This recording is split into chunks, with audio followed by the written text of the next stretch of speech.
अगर तू सच में मेहनत करके चाहता रहा ना, अगर तू सच में मुश्किल से लड़ के चाहता रहा ना, अगर सच में तू कुछ करे के चाहता रहा ना,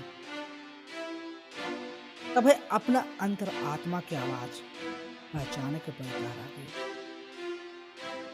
भाई ई जमाने में केहू के कोई साथ नहीं दे।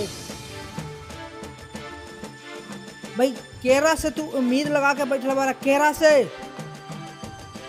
जे तहरा के फेल होबत देखा के चाहता, केरा से उम्मीद लगे बारा कौन मौका मिली, कौन अल्लाह दिन के जीन रखले बड़ा, कौनो तोहरा के बोली कि सर ई रहा तार सपना। भाई जे करे कहा ना तहरे करे कहा, कोई और दूसरा करे ना। आई दोस्त